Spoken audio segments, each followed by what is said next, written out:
Merci d'avoir choisi Viva Événement, mesdames et messieurs, bonsoir. Voici tout de suite les principaux titres de l'actualité. Et Radio Narmapian de retour au pays ce matin, après avoir participé au 4e sommet Union Européenne-Afrique en Bruxelles. Le chef de l'État n'a pas tenu une conférence de presse à son arrivée. La nomination du Premier ministre est attendue dans les prochains jours ou heures. Plusieurs noms, dont celui de l'ancien PDS d'Antananarive, Edgar Azafnjava, circulent en ce moment. À l'étranger, 800 000 morts, la population Tutsi massacrée. Le Rwanda commémore aujourd'hui le génocide de 1994. Début du marathon électoral en Inde, les plus grandes élections législatives jamais organisées débutent aujourd'hui dans ce pays, 814 millions d'électeurs.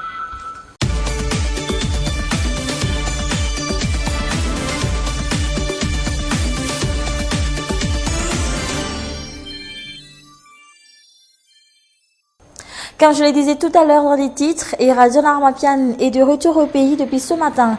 Il a atterri à l'aéroport international d'Ivac à 6 heures après avoir assisté au 4e sommet Union Européenne-Afrique à Bruxelles la semaine dernière. Le président n'a pas tenu de conférence de presse à son arrivée. Que peut-on donc retenir de ce voyage en Europe et qu'a-t-il apporté de nouveau au pays? Question restée sans réponse ce matin. Va-t-il enfin nommer son chef de gouvernement? Des bruits ont couru depuis hier soir que la nomination du Premier ministre aurait dû avoir lieu ce jour. Mais en attendant, qu'en pensent les simples citoyens? Quel est le profil idéal du Premier ministre? Marna Tunjaf et Yves Janel ont posé ces questions à plusieurs personnes dans la capitale ce jour. Une personne capable d'améliorer les conditions sociales du peuple, tel est le profil idéal du futur Premier ministre espéré par bon nombre de gens. Celui qui sera nommé Premier ministre doit voir de près les problèmes vécus par le peuple, car on souffre beaucoup à cause de tous ces étrangers qui s'insurgent chez nous.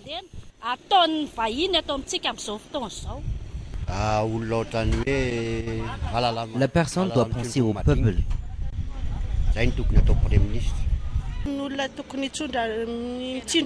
Cette personne doit être capable de penser à l'avenir du peuple. Elle doit mettre sur le même pied d'égalité tous les malgaches, qu'ils soient normaux ou handicapés. Elle doit surtout penser à donner du travail à ces handicapés. La plupart des Tananariviens pensent également qu'un Premier ministre doit être intègre et juste. Pour moi, le Premier ministre doit être juste et intègre. Chose étonnante, la question de l'équilibre régional ne fait pas partie des critères pour ces quelques personnes interrogées sur cette nomination du Premier ministre. À la question du statut du Premier ministre, civil ou militaire, les avis sont mitigés. Pour moi, le Premier ministre doit être un civil. C'est mon choix. Car si c'est un militaire, il pourrait faire de la politique.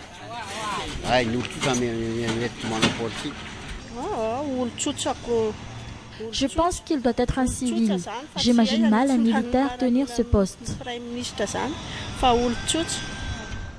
Après plus de 2 mois d'attente, tous semblent pressés de connaître l'identité du nouveau Premier ministre, même si jusque-là, beaucoup ne connaissent pas réellement les vraies missions d'un chef de gouvernement. Christine Razalamassou, la présidente de l'Assemblée nationale, est également de retour au pays hier en fin de matinée après avoir assisté à la 6e session de la conférence des présidents des assemblées et sections Afrique de l'Assemblée parlementaire de la francophonie qui s'est tenue à Burundi la semaine dernière. Cette conférence a pris certaines résolutions concernant notamment son soutien à la réintégration de Madagascar au sein de la francophonie. Elle recommande également aux dirigeants et à l'ensemble de la classe politique, à la société civile malgache, de renforcer la restauration de l'ordre constitutionnel et démocratique par le respect de l'état de droit, des règles et pratiques parlementaires universelles admises. Dans un tout autre sujet, les travaux d'extension de la route des hydrocarbures à Nkoronjam prendront fin le 20 avril prochain. Travaux qui créent aujourd'hui la polémique au sein des riverains et des usagers de la route, surtout à cause du nouveau rond-point érigé à Ivange, qui apparemment ne serait pas dans le même axe que la nouvelle voie créée à partir du Marais-Marseille. C'est un reportage de Marlin Tunjav et Yves Chanel.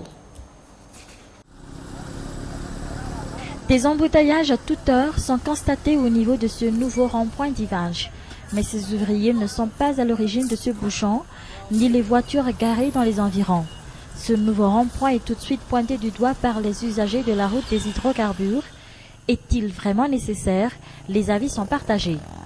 Pour ce chauffeur de taxi B de la Rubie, on peut éviter beaucoup d'accidents mortels avec ce rond-point. C'est vraiment nécessaire pour éviter les accidents, car il y a toujours des gens qui font de la pointe avec les véhicules sur cet axe.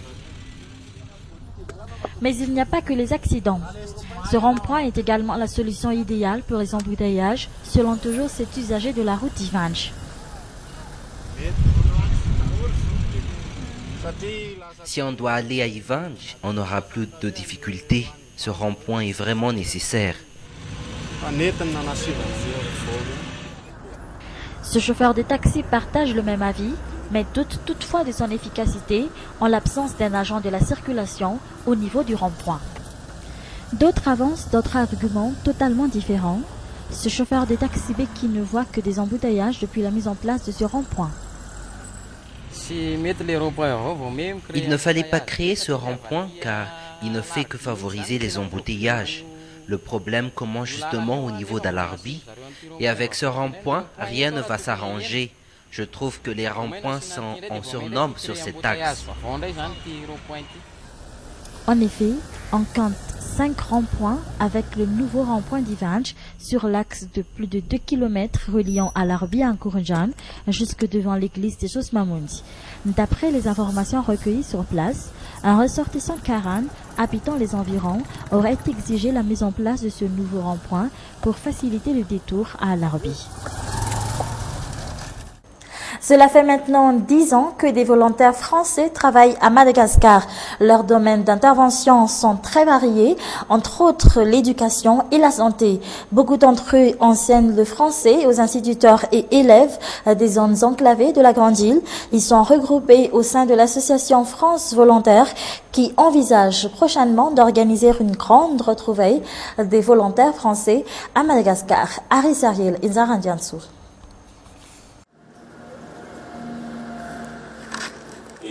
Manon fait partie des nombreux volontaires français à Madagascar. Elle travaille ici depuis 2 ans. Mais qu'est-ce qui l'a réellement poussée à venir ici en tant que volontaire?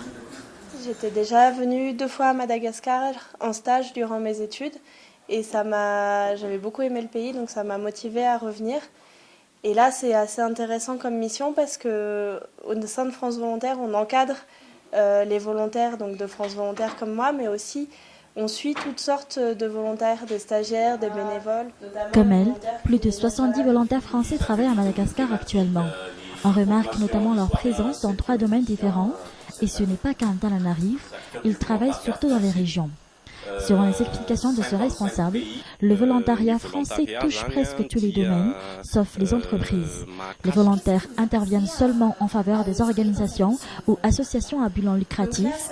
Ils travaillent notamment dans le domaine de la santé ou de la recherche scientifique ou dans l'éducation et les coopérations décentralisées.